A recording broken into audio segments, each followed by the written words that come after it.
전도서 7장. 좋은 이름이 값진 향수보다 낫고 죽는 날이 태어나는 날보다 낫다. 초상집에 가는 것이 잔치집에 가는 것보다 낫다. 이는 모든 사람이 죽을 것이기 때문이다. 살아있는 사람은 이것을 명심해야 한다. 또한 슬픔이 웃음보다 낫다. 왜냐하면 슬픈 안색이 마음에는 약이기 때문이다. 지혜자의 마음은 죽을 때를 생각하지만 어리석은 자들은 즐길 생각만 한다.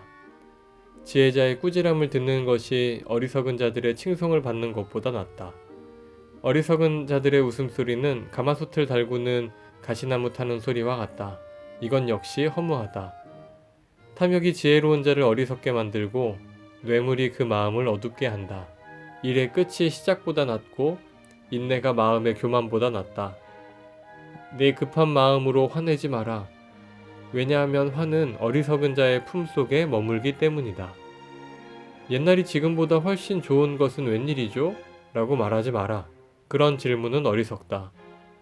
지혜는 재산처럼 좋은 것이고 해 아래 사는 사람에게 혜택을 준다. 지혜도 사람을 보호하고 돈도 사람을 보호해주지만 지혜가 돈보다 나은 것은 생명을 주기 때문이다. 하나님께서 하시는 일을 살펴보아라. 그가 굽게 하신 것을 누가 바르게 할 수 있을까? 형통한 날에는 기뻐하고 재앙의 날에는 살펴보아라. 이 모든 날들은 하나님께서 만드신 것이다.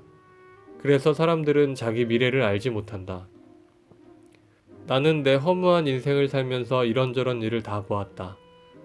의로운 생활을 하면서도 망하는 의인이 있는가 하면 죄악된 생활을 하면서도 오래 사는 악인이 있다. 지나치게 의로운 채 하지 말고 지나치게 지혜로운 채 하지 마라. 그러다가 망할 필요는 없지 않은가. 지나치게 악하게 굴지 마라. 어리석은 자처럼 굴지도 마라. 어찌하여 제 수명을 다 채우지도 못하고 죽으려 하는가. 이것도 잡고 저것도 놓지 않는 것이 좋다. 하나님을 경외하는 자는 이 모든 극단을 피할 것이다. 지혜가 주는 힘은 한 성을 지키는 10 장군의 힘보다 강하다. 제 아무리 의롭다 해도 죄짓지 않는 사람은 세상에 없다. 누가 뭐라 하건 모두 알려고 하지 마라. 그러다가 내 종이 너를 저주하는 말까지 들을까 두렵다. 너도 알다시피 때로는 너도 남을 저주하지 않았느냐. 이 모든 것을 알고자 나는 지혜를 써서 시험하였다. 정말 지혜롭게 행동해야지 라고 했지만 그렇게 하기는 어려웠다. 세상 일을 알기란 너무 어렵고 이해하는 것 역시 곤란하다. 누가 과연 이를 다 알 수 있으랴. 나는 거듭 마음에 작정하고 지혜와 세상 이치를 깨닫고자 공부하고 탐구하고 연구하였다. 그리고 악하게 사는 일이 어리석고 어리석음이 미친 짓임을 알았다. 내가 깨우친 것은 마음이 함정과 그물 같고 그 손이 사슬과 같은 여인은 죽음보다 무섭다는 것이다. 하나님을 기쁘시게 하는 사람은 그 여인을 피하나 죄인은 그녀의 함정에 걸리고 만다. 설교자가 말한다. 자, 이것이 내가 깨우친 것이다. 이것저것을 살펴 전부를 깨치고자 하였다. 지금도 찾고 있지만 아직까지 완전히 깨치지는 못하였다. 1000명의 남자들 중에서 의로운 사람 1명을 찾았으나 여인들 중에서는 1명도 찾지 못하였다. 내가 깨우친 한 가지는 하나님께서 사람을 정직하게 만드셨지만 사람들이 많은 꾀를 찾았다는 것이다. 전도서 8장. 누가 지혜로운 사람인가? 누가 사물의 이치를 깨우쳤는가? 지혜는 사람의 안색을 밝게 하여 찡그린 얼굴을 바꾸어 준다. 하나님 앞에서 맹세했다면 왕의 명령에 순종하여라. 왕은 자기 마음대로 하는 자이니 왕 앞에서 경솔하게 물러나지 말고 무례한 일은 주장하지 마라. 왕의 말은 절대적이니 누가 감히 그에게 당신은 무엇을 합니까? 라고 하겠는가? 그의 명령을 지키는 자는 해를 입지 않을 것이다. 지혜로운 마음은 적절한 때와 절차를 알고 처신한다. 비록 재앙이 덮쳐 무겁게 누른다 하더라도 세상 만사에는 적절한 때와 절차가 있는 법이다. 사람이 미래를 알지 못하니 장차 될 일을 누가 사람에게 말할 것인가? 바람을 붙잡아둘 사람이 아무도 없듯이 자기 죽을 날을 마음대로 정할 수 있는 사람은 없다. 누구도 전쟁에서 자유로울 수 없듯이 악을 행하는 사람은 처벌을 피할 수 없다.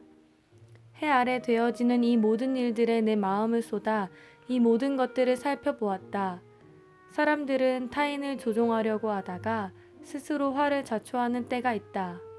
그런데 나는 악인들이 묻히는 것을 보았다. 그들은 한때 성소에 드나들었던 자들이다. 그들은 성읍에서 악행을 하곤 했으나 사람들은 그들을 칭송하였다. 이것 역시 허무한 일이다. 악한 일을 해도 당장 처벌을 받지 않기 때문에 사람들은 죄를 짓고자 하는 마음을 갖게 된다. 악인은 100번이나 죄를 짓고도 장수할 수 있다.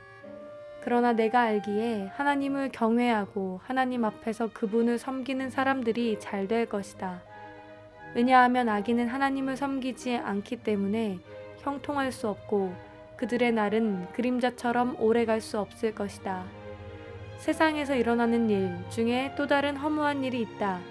그것은 악인이 받아야 할 처벌을 의인이 받고 의인이 받아야 마땅한 보상을 악인이 받는 것이다. 이것 역시 내가 보기에 허무한 일이다. 이러므로 나는 삶을 즐기라고 권하고 싶다.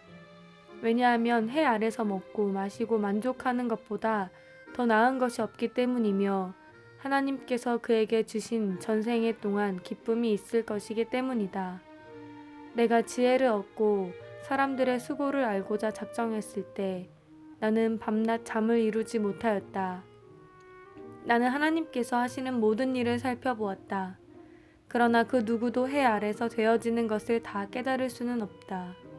사람이 제 아무리 깨우치려고 노력해도 그 의미를 발견하는 것은 어렵다. 혹 지혜로운 사람이 안다고 말할지 모르지만 사실 안다고 할 수 없다.